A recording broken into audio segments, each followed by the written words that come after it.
welcome back to Daytime. One of the great things about Halloween is deciding exactly what it is you're going to be for that night. And some people can get really, really creative with it. Other people like me would go out and buy a mask with a little, little rubber band on the back and, walk around with it. I didn't have the creativity to do the cool costumes that everybody else tells me about. But somebody who's familiar with that is Tim Hodges, who's the marketing director at Forest City Surplus, because at Forest City Surplus, they sponsor a Halloween costume contest every year. And welcome, by the way, to Daytime. So this is the 5th year you've done this? That's correct. Okay, tell me a little bit about it. So we started it just to try and, I guess that we get a lot of people that are in the kind of cosplay group, the people that sort of dress up professionally, shop at our store. Oftentimes we see guys like the London Batman in there, and just other sort of notable figures in that field that come by to buy our stuff. And we thought this would be a nice fit with our store, and it would give us a chance to give back to those people in that field. Yeah. So people who aren't familiar, cosplay, costume play. So yes. You'll see people dressed up as Darth Vader or whatever. I mean, some figure usually from a science fiction, but it can be pretty much anything. Yes. And it's the kind of materials they need to put the proper costume together aren't just available at any random store. Not necessarily, no. Like I know, like London Batman told me one of his bat belts actually was utility belt. Yes, yeah. the utility belt started off as a belt we normally sell for security guards, and he used his magic to modify it to make it more bat-like. You gotta have room for the batarangs and all the things you need in your utility belt if you're a proper Batman. Got to be prepared. So this started. You started taking entries on October 1st. Yes. And so how do people enter the contest? Send you a picture? Yeah, they just drop by the store, and if they can come into our tactical room, we're taking the photos there. They can get them behind a kind of in our tactical, we have a shooting range. Okay. They can get it in there. We this year added, actually from the London the Comic-Con, we ended up buying up this massive 10-foot Ghostbusters logo, so you can get your picture taken behind that as well. Right. We're looking at some of the adult costumes right now while we talk, which is cool. I think I didn't have a head.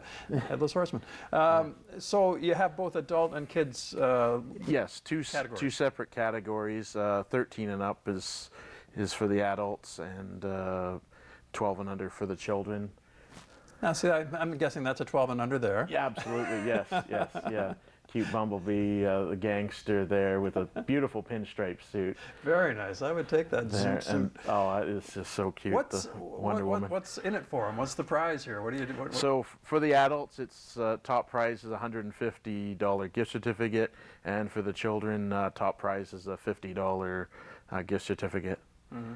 Do you find people cosplay obviously has really pushed forward the notion of dressing up, getting into costume, and not just for Halloween, but all the time because of these Comic-Cons.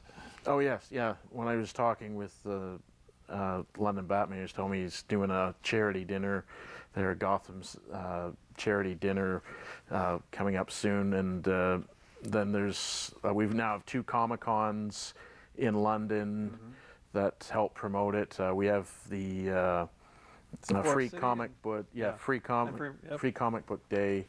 We have the London City Comic-Con and the Forest City Comic-Con. How do you pick a winner? I mean, you've got all these people coming into the store and getting their pictures taken. How do you decide who wins? So for the top 10 entries, the public gets to decide. They can go to HalloweenContest.ca and vote for their favorites. Give it a Facebook like or Google +1 for the favorite costumes, and from the top 10 we have our judges at Forest City Surplus that get it down to the top 3 to win a prize. And starting to run out of time to get in. Absolutely, yes, yeah. So I know last year, just to warn people, we ended up getting some lineups there on the final weekend. We ended up getting 40 entries come in just the last 2 days of the contest. Right. So they need to have this in by Monday. Yes. Okay. And then you're going to, the voting goes until November 3rd. Yes. And we'll find out the winner when. Looking November 6th there for the winner by then. So just quickly, who were last year? Not name by name, but costumes. Who were the adult and kids winners last year? that I can't. Come on, I'm Tim. trying to remember. I think it might have been Beetlejuice, but I'm not. I'm not sure. Fair enough. We've had, like I said, this is the 5th year I've been running the contest, so I sometimes I get my years mixed up. All right. But if you go to the website HalloweenContest.ca, you can look back and see. Yes, we have all the winners are can be found on the homepage there. And if you're looking for any costume ideas, there's some fabulous ones there. Okay. Thanks for coming in today, Tim. We're fresh out of time, but you've still got a few days to take part.